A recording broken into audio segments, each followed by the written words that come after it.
અને મધર્સને બાળક સાથે સાથે ફરવું પડે એ નોર્મલ વસ્તુ છે. જૂના ટાઈમમાં અમારા મમ્મી પણ કરતા હતા, એમને કોઈ છોકરા જમતા નહોતા. તો મોબાઈલનો યુઝ તો ટોટલી ઇનવેલિડ છે. એ ગળતુંથી અને ગોળનું પાણી અને એમપી સાઈડમાં તો ચા પણ પીવડાવી દે છે. આ બધી ખોટી વસ્તુ છે, આ નહીં આપવાનું. અને ક્યારથી બહારનું ફૂડ છે તે અલાઉ કરવું જોઈએ? જન્મે ત્યારથી લઈને 6 મહિના સુધી ફક્ત ને ફક્ત માતાનું ધાવણ જ લે. તમારી પાસે ઘરે જ સેરેલેક બની શકે એમ છે, તો તમે બહારથી શું કામ લઈને ખવડાવો છો? એને જન્મ વખતે જ આંચકી આવી ગઈ હતી. બાળકના જીવનમાં આ વેક્સિનેશનનું કેટલું ઇમ્પોર્ટન્સ છે? બાળક ગમે એટલું હેલ્ધી હોય, વેક્સિન લેવી જરૂરી છે. નમસ્કાર, મોરબી અપડેટમાંથી હું છું તમારી સાથે નિરાલી. આ વર્ષના વર્લ્ડ હેલ્થ ડે ની સૌથી વધારે મહત્વની થીમ હતી તો તે શું હતી? તો કે સ્વસ્થ શરૂઆત ઉજ્જવળ ભવિષ્ય. એટલે કે જો તમારા બાળકનું સ્વસ્થ શરૂઆત જ સ્વસ્થ હોય તો તેનું ભવિષ્ય છે તે ઉજળું બને છે. તો આજે બાળકોના સ્વાસ્થ્યને લઈને આપણે મોરબીના ડૉક્ટરોને મળવાના છીએ. આજે આપણી સાથે છે ડૉક્ટર અક્ષય ચાકાસણિયા સર અને ડૉક્ટર અમિત ગોલે સર. આ બંને સરનું મોરબી અપડેટમાં ખૂબ ખૂબ હાર્દિક સ્વાગત છે. તેની સાથે સર, મારો તમને પહેલો ક્વેશ્ચન એ છે કે બાળકના જન્મ સમયે આપણે શું કાળજી રાખવી જોઈએ સર? બાળકના જન્મ સમયે પહેલી કાળજી તો એ છે કે બાળકની જે ડિલિવરી છે એક વ્યવસ્થિત સંસ્થામાં હોવા જોઈએ, સરકારી અથવા પ્રાઇવેટ, કે ગામમાં હોય કે તાલુકા લેવલ હોય કે જિલ્લા લેવલ હોય, પણ વ્યવસ્થિત સરકારી કે પ્રાઇવેટ સંસ્થામાં, હોસ્પિટલમાં હોવા જોઈએ કે જન્મ થતાં જ બાળકને સારવાર મળી જાય. બાળકોના ડૉક્ટર ત્યાં હાજર હોવા જોઈએ. જે બાળકોના ડૉક્ટર કોઈ રીતે હાજર ન હોય તો એટલીસ્ટ ટ્રેન્ડ સિનિયર સ્ટાફ જે કે બાળકોને કાળજી રાખવા માટે ટ્રેન્ડ છે, સ્પેશિયલ ટ્રેનિંગ લીધેલી હોય, એ ત્યાં હોવા જોઈએ. ડિલિવરી સિઝેરિયનથી થાય કે નોર્મલ ડિલિવરી થાય, બેયમાં કેર તો એક જ હોય છે કે જન્મ થતાં બાળક શ્વાસ લે, આ આપણે ગેરંટી આપવાનું છે કે બાળક જન્મ થતાં તરત શ્વાસ લે, તરત રડે, અને નહીં લે તો એનો ટ્રીટમેન્ટ તરત ને તરત વિધિન સેકન્ડ્સ ચાલુ થઈ જવા જોઈએ. અને જે બધું નોર્મલ હોય તો પણ જન્મ થતાં બાળકને અમારે અત્યારે જે પ્રોટોકોલ છે નોર્મલમાં કે સિઝેરિયનમાં બાળકને તરત મમ્મીના છાતી ઉપર જ રાખી દઈએ છે કે બાળકને મમ્મીનો ઊફ પણ મળે અને ધાવણ આપણે 1 કલાકના અંદર ચાલુ કરી જ દેવાનું હોય. ઝેરી કમળાની રસી જન્મ થતાં જ આપવી પડે. વિટામિન કેનું ઇન્જેક્શન જન્મ થતાં જ આપવું પડે. અને બાળકનું માનું ધાવણ પહેલાં 1 કલાકમાં મળી જ જાય, સિઝેરિયન હોય કે નોર્મલ હોય, બેયમાં. એવું નહીં કે સિઝેરિયન છે તો ધાવણ આવશે નહીં, ખાધું નથી એટલે ધાવણ આવશે નહીં. ના, આ બધી માન્યતા ખોટી છે. 80 to 90% કેસીસમાં સિઝેરિયનમાં પણ માનું ધાવણ આપી શકે છે અને એનો સક્સેસ રેટ સારો છે. એના પછી આવે કે ભાઈ બાળકને મમ્મીના પડખામાં રાખો તાકી બીજા કોઈ અડે નહીં. અડે તો સ્પેશિયલી ઘરના 1-2 માતા બહેનો જે હોય સ્પેશિયલ, જે 24 કલાક રોકાવાવાળા જ હોય, એ જ ત્યાં રહીએ. એક્સ્ટ્રા સગાવાળા ન આવે, બધા મળવાવાળા ન આવે, ખાસ કર પહેલાં 14 દિવસ. યુઝલી સિઝેરિયનમાં 3જો 4થો દિવસે રજા થઈ જાય છે. નોર્મલ ડિલિવરીમાં 24 થી 48 કલાક પછી રજા થાય છે. ઘરે જાય પછી પણ હોસ્પિટલમાં જે તમને એડવાઇસ આપી એ ઘરે પણ ફોલો કરવાનું. એમ નહીં કે ઘરે ગયા અને પછી બધા મળવા આવી ગયા અને પછી નહીં. નો. અને એક જે ઘરેલું ઉપચાર છે એમાં જે ગળતુંથી અને ગોળનું પાણી અને એમપી સાઈડમાં તો ચા પણ પીવડાવી દે છે. આ બધી ખોટી વસ્તુ છે, આ નહીં આપવાનું. આ બાળકના જો પાચન તંત્ર છે એને તરત જ ડેમેજ કરી શકે છે. અને ધાવણ સિવાય કોઈ પણ બીજું વસ્તુ નહીં. ઓકે, ખૂબ જ સરસ વાત કરી. સામાન્ય રીતે આપણે ગુજરાતમાં અને બધી જગ્યાએ ગળથુથીનો રિવાજ તો હોય જ છે કે બાળક જન્મ્યું છે એટલે તરત જ તેને મધ ચટાડવું છે કે ગોળનું પાણી આપવું છે કે બીજી કોઈ વસ્તુ આપવાની. તો આ વસ્તુ તમે જે કરો છો તે તમારા પ્રથા મુજબ કરો છો, પણ ક્યાંક ને ક્યાંક આ વસ્તુ છે તે બાળકને ડેમેજ કરી શકે છે. તેની સાથે સર, બાળકના જન્મ પછી તેને બ્રેસ્ટ ફીડિંગ બંધ કરાવી અને ક્યારથી બહારનું ફૂડ છે તે અલાઉ કરવું જોઈએ? ધુલે સરે ખૂબ જ સરસ વાત કરી છે કે આપણે બાળક પછી છે એ બાળકનું કેવી રીતે ધ્યાન રાખવું, શું કરવું, મતલબ શું કરવું અને શું ન કરવું. એટલે આપણા સમાજમાં ખાસ કરીને એ વસ્તુની ધ્યાન રાખવાની ખાસ જરૂર છે કે શું ના કરવું એ યાદ રાખવું. કરવા માટે તો ઘણું છે, પણ શું ન કરવું એ પહેલાં યાદ રાખવું. બરાબર છે. બીજી વસ્તુ કે મેડમે વાત કરી કે બ્રેસ્ટ ફીડિંગ અને પછી કોમ્પ્લિમેન્ટરી ફીડિંગ, એટલે કે ઉપરનું ખાવાનું કેવી રીતે ચાલુ કરવું. તો અમે બાળકોના ડૉક્ટર તરીકે એ જ પ્રેફરન્સ રાખતા હોઈએ કે બાળક જ્યારે બર્થ થાય, જન્મે ત્યારથી લઈને 6 મહિના સુધી ફક્ત ને ફક્ત માતાનું ધાવણ જ લે. બરાબર. 6 મહિના સુધી બાળકને ઉપરના કોઈ પણ પોષણ અથવા તો પ્રવાહીની જરૂરિયાત રહેતી નથી. બરાબર. અત્યારે ઘણા બધા પેરેન્ટ્સને પ્રશ્ન હોય છે કે ભાઈ સાહેબ આટલો બધો ઉનાળો છે અને અમારા બાળકને પાણી આપી શકાય? પહેલો પ્રશ્ન જ આ આવતો હોય છે. તો ના, જરૂર નથી. કેમ કે બ્રેસ્ટ ફીડિંગમાં જ પાણીનું પ્રમાણ આવી જાય છે. એટલે ઉપરથી પાણી આપવાની જરૂર નથી. ઘણા લોકો ગ્રાઇપ વોટર પણ આપતા હોય છે, કેટલી મેડિસિન ચાલુ હોય છે. તો મતલબ અમારા બાળકોના ડૉક્ટરના મત અનુસાર જન્મ પછી 6 મહિના સુધી ફક્ત માતાનું ધાવણ અને વિટામિન ડીના ટીપા, 2 સિવાય બીજું કાંઈ જ આપવાની જરૂર નથી રહેતી. ત્રીજું, હવે 6 મહિના પૂરા થઈ ગયા પછી શું ચાલુ કરવું, કેવી રીતે આપવું, એમાં બહુ જ ખામીઓ હોય છે. કેમ કે જે શરૂઆતમાં જે ન આપવાનું જ પહેલાં અપાય છે અને જેથી કરીને બાળક માંદું પડવાનું ચાલુ થાય છે. બરાબર? એટલે શરૂઆતમાં જ હેલ્ધી ફૂડ ચાલુ કરીએ તો જ બાળકનો વિકાસ તંદુરસ્ત અને પૂરેપૂરા ન્યુટ્રિશન, માઇક્રોન્યુટ્રિશન બધા પૂરેપૂરા મળે તો એની રોગપ્રતિકારક શક્તિ વિકસે અને બાળકનો વિકાસ પૂરેપૂરો થાય. તો એના માટે સૌથી પહેલાં આપણે શરૂઆત છે એ ઘરના ઉપચારથી ચાલુ કરવાનું. એવું નહીં વિચારવાનું કે આપણે બહારથી આ લઈ આવીને સાહેબ શું આપીએ, આ તે. તમે જે ખાવ છો એ તમારા બાળકને ખવડાવવાનો પ્રયત્ન કરવાનો છે. તો શરૂઆતમાં લિક્વિડથી ચાલુ કરવાનું આપણે. મતલબ કે દાળનું પાણી આપો, ભાતનું પાણી આપો, બરાબર. પછી ફ્રૂટનું મતલબ જ્યુસ કાઢીને આપો. લિક્વિડ ઇનિશિયલી ચાલુ કરો. પછી બાળક એકાદ અઠવાડિયા માટે લિક્વિડ ચાલુ કર્યા પછી જો બાળક વ્યવસ્થિત લેવા માંડે તો સેમી સોલિડ ચાલુ કરો. સેમી સોલિડમાં શું આવે તો કે દાળ ભાત અને ખીચડીને ક્રશ કરીને આપો, શીરો આપો, પછી ફ્રૂટ મતલબ વેજીટેબલ્સ બધા લ્યો અને બોઇલ કરો, એનું ક્રશ કરો, કલ્પ આપો એનું. બરાબર? એ જ ઘણા પેરેન્ટ્સને એવો પ્રશ્ન હોય, સાહેબ સેરેલેક લઈ આપીએ. તો મારા મત પ્રમાણે જ્યારે પેકેટ ફૂડ આપવાનો મને કોઈ પૂછે પેરેન્ટ્સ તો હું ના પાડું છું કે કોઈ પણ પેકેટ ફૂડનો યુઝ ના કરો. તમારી પાસે ઘરે જ સેરેલેક બની શકે એમ છે તો તમે બહારથી શું કામ લઈને ખવડાવો છો? ક્યાં બન્યું છે, કેવી રીતે બન્યું છે એ તો તમને ખ્યાલ નથી. બરાબર? એટલે અત્યારે તો શરૂઆતમાં શું કરતા હોય કે પેરેન્ટ્સ ચા અને બિસ્કિટથી શરૂઆત કરે અથવા તો દૂધ બિસ્કિટથી શરૂઆત કરે. બહારનું કંઈ આપવાનું જ નથી 1 વર્ષ સુધી. બીજું દૂધ, કે સાહેબ ઉપરથી દૂધ આપી શકાય કે નહીં? તો મારા મત પ્રમાણે બાળકને તમે જ્યાં સુધી બાળક મોટું ના થાય ત્યાં સુધી દૂધનું પ્રમાણ સૌથી ઓછું રાખો એટલું બાળકના સ્વાસ્થ્ય માટે સારું. કેમ કે દૂધ છે એ ઘણી બધી વસ્તુ તમને પોષણ આપતું નથી. ફક્ત દૂધવાળા બાળકો એવા હોય છે કે જેને હિમોગ્લોબિન 2-3% જ હોય છે, એવા પણ બાળકો જોયેલા છે. કેમ કે દૂધ હોય છે એમાં આયરનનું પ્રમાણ જ સૌથી ઓછું હોય છે. એટલે શરૂઆત છે એ ઘરના ખોરાકથી કરવી. બીજું, અત્યારના ઘણા બધા પેરેન્ટ્સ એવા હોય છે કે જે કોમ્પ્લિમેન્ટરી ફીડિંગ ચાલુ કરે ને તો 1 વર્ષ સુધી બાળકને મીઠું ના આપે, ખાંડ ના નાખે, લીંબુ ના નાખે. પૂછીએ ને કમ્પ્લેન એવી લઈને આવે કે અમારું બાળક સાહેબ કંઈ ખાતું નથી. પણ એને ટેસ્ટ ના આવે તો ખાય ક્યાંથી? એટલે એને ટેસ્ટ તો ડેવલપ કરાવવો પડે ને તમારે. એટલે એવું કોઈ અમારી બુકમાં કે એવું કંઈ લખ્યું નથી કે તમે 1 વર્ષ સુધી મીઠું ના આપો, સાકર ના આપો, લીંબુ ના નાખો. તમારે જે પણ વસ્તુ બાળકને આપણને ભાવે એ જ આપણા બાળકને ભાવવાની છે. એટલે આપણને જે ટેસ્ટી લાગે એ બનાવો. બરાબર?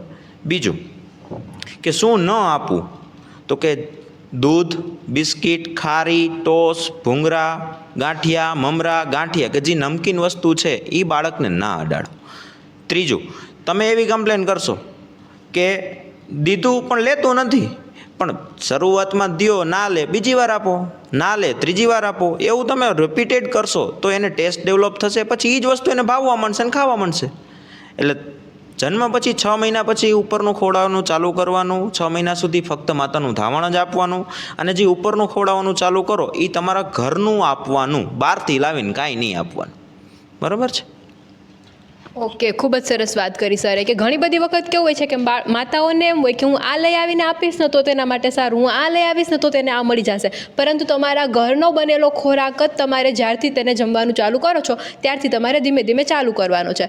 તેની સાથે સર અત્યારે આપણને કેમ ખબર પડશે કે જે આ બાળક ડેવલપ થઈ રહ્યું છે તે એકદમ બરાબર છે? એમ ડેવલપમેન્ટ જે છે એક આખી સ્ટોરી છે. આ એક દિવસમાં કમ્પ્લીટ નહીં થાય. બાળક રોજ ડેવલપ હોય છે. જન્મ થતાથી એનું ડેવલપમેન્ટ ચાલુ થઈ જાય.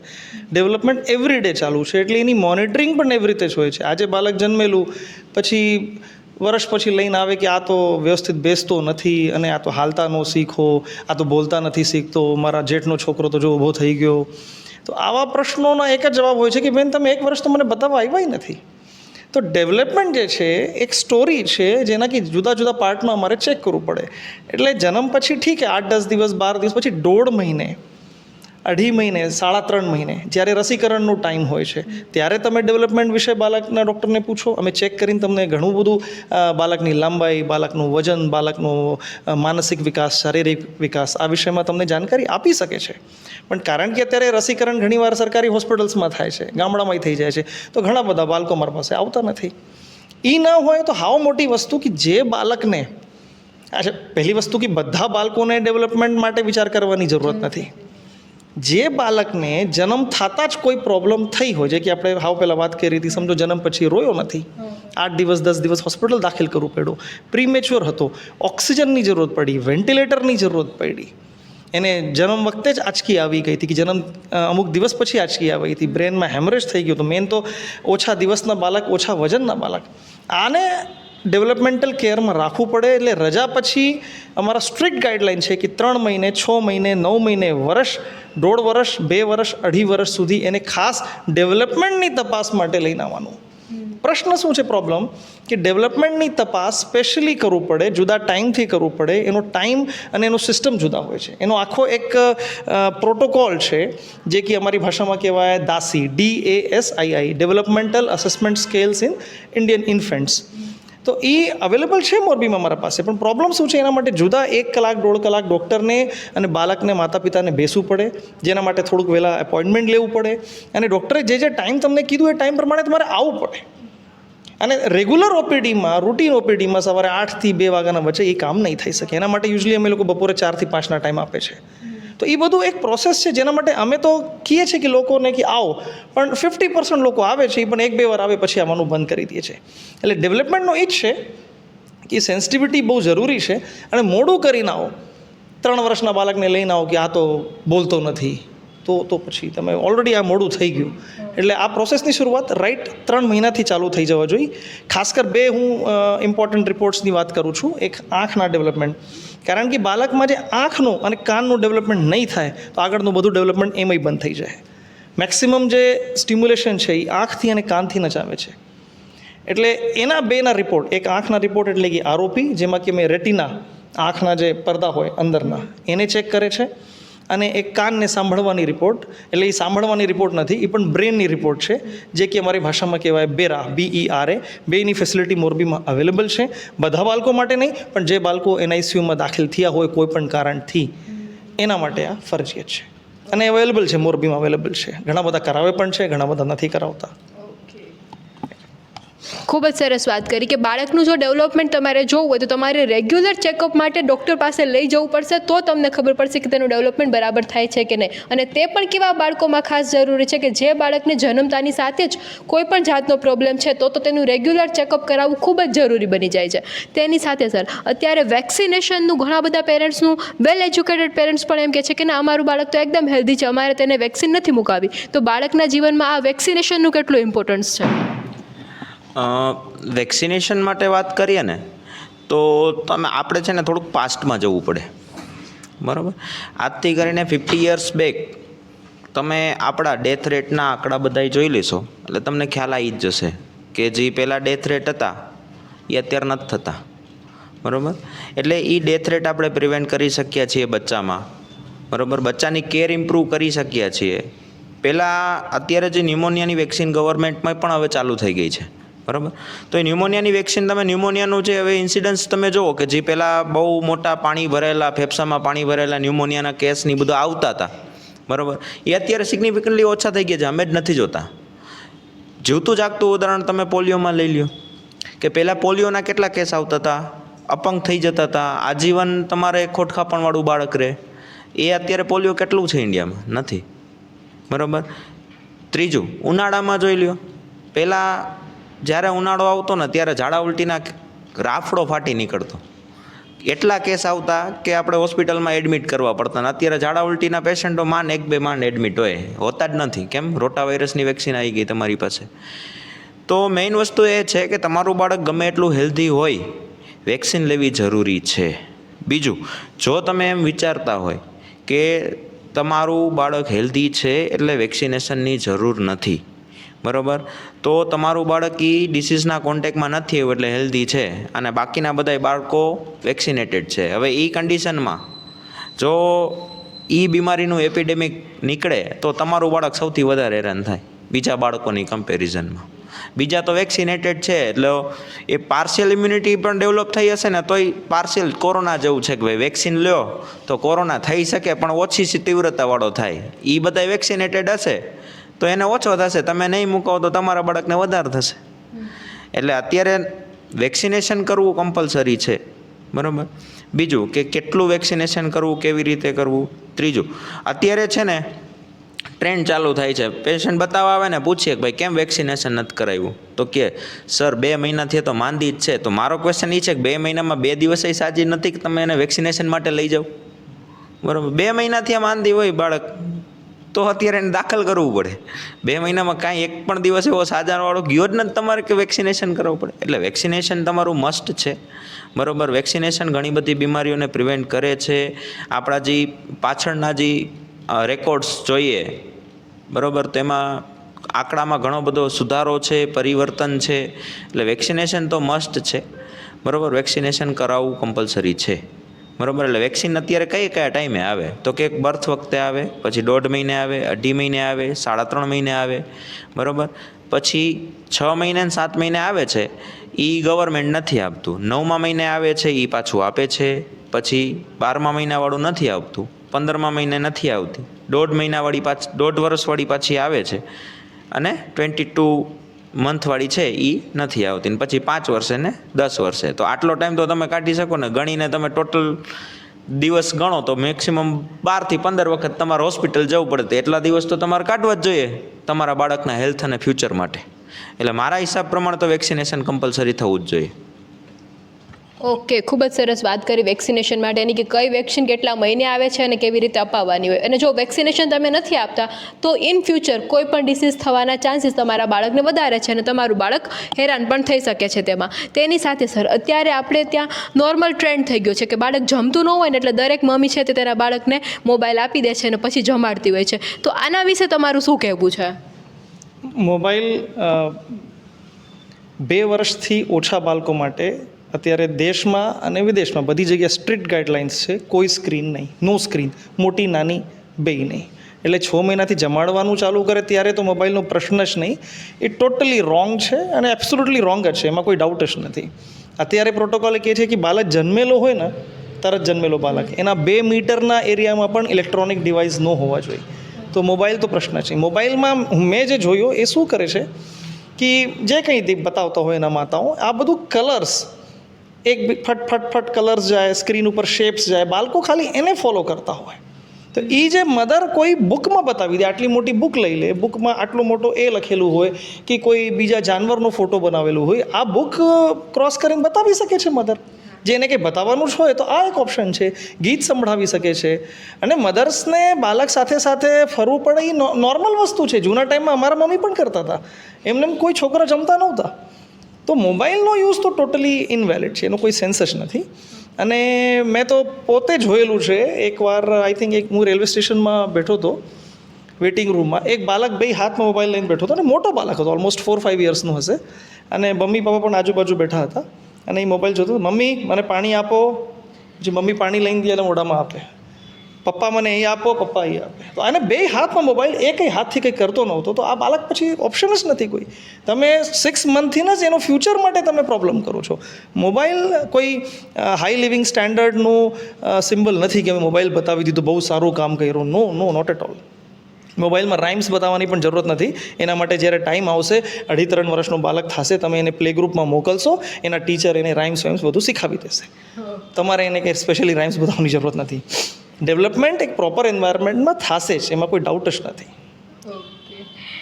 ઘણી બધી વખત મમ્મીઓને છે ને આ પ્રાઉડ પણ હોય છે કે અમારા બાળકને તો મોબાઈલમાં બધું જ આવડે છે, પરંતુ આ ક્યાંક ને ક્યાંક તમે તેના ભવિષ્ય માટે ખરાબ કરી રહ્યા છો.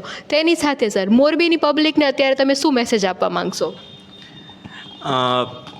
ટેક હોમ મેસેજ પહેલાં તો હું 2 વસ્તુ એડ કરીશ કે જ્યારે પણ તમે ડૉક્ટર પાસે કમ્પ્લેન લઈને જાઓ છો કે અમારું બાળક પગ વાળીને બેસતું નથી, અમારું બાળક છે એ બોલતું નથી, ઓછું બોલે છે, બારે લઈ જવું તો બારે જતું નથી, તો આ બધું છે ને એમાં તમારે પાછળ ક્યાંક ફોન તો આવશે જ, સ્ક્રીન તો આવવાનું જ છે. એટલે સરે વાત કરીને એ પ્રમાણે સ્ક્રીન તો તમે સરે 2 વર્ષ કીધું, હું તો એમ કહું છું 5 વર્ષ સુધી આપો જ નહીં. એને મોબાઈલ શું છે ને એ 5 યર સુધી ખબર જ ના પડવી જોઈએ, તો તમારું બાળક હોશિયાર થશે, બાકી નહીં થાય. એટલે આ બધી સ્ક્રીન તો બહુ જ બાળકને નુકસાન પહોંચાડે છે. ટેક હોમ મેસેજમાં મારે એ જ કહેવું છે કે હવે અત્યારે જાગ્યા ત્યારથી સવાર, પહેલી વસ્તુ કે બાળક ક્યાંય પણ થોડુંક પણ તકલીફ હોય તો તરત ડૉક્ટર પાસે જઈ એનો સંપર્ક કરો. બીજું કે આપણા જે રૂઢિચુસ્ત અને રૂઢિગત રિવાજ આવે છે એને ત્યાગી અને ડૉક્ટરે જે ઇન્સ્ટ્રક્શન આપ્યા છે ત્યારે એ જ ઇન્સ્ટ્રક્શન બર્થથી ફોલો કરો. બરાબર છે. ત્રીજું, બાળકના પોષણમાં ખાસ ધ્યાન રાખો. જમતું નથી તો એને જમાડવા પાછળ તમારે 2 કલાક ટાઈમ કાઢવો પડે તો એ જમે. એને રમાડતા રમાડતા જમાડવું પડે. પછી તમે એને ફોન દઈને જમાડી દો 5 મિનિટમાં, તો એ વસ્તુ વ્યાજબી ના કહેવાય. એટલે આજની થીમ છે એ પ્રમાણે જ કે હેલ્ધી શરૂઆત કરશું તો પછી આપણું ફ્યુચર છે એ ઉજ્જવળ બનશે. નહીંતર આમાંથી આજ પ્રગતિમાં જશું તો પાછળ પડવાનું થશે ક્યારેક. આ બંને સરે ખૂબ જ સરસ મજાની ઇન્ફોર્મેશન આપી અને આઈ હોપ કે મોરબીની પબ્લિકને પણ આ વિડીયોમાંથી ખૂબ સારી એવી ઇન્ફોર્મેશન મળી હશે. આ બંને સરનો ખૂબ ખૂબ આભાર કે આપ અહીંયા આવ્યા અને આટલી સરસ ઇન્ફોર્મેશન આપી. તેની સાથે હું મારી આજની વાત પૂરી કરું છું. આગળ ફરીથી કોઈ નવી વાતની સાથે આપણે લોકો મોરબી અપડેટમાં મળશું. તો ચાલો, ત્યાં સુધી આવજો.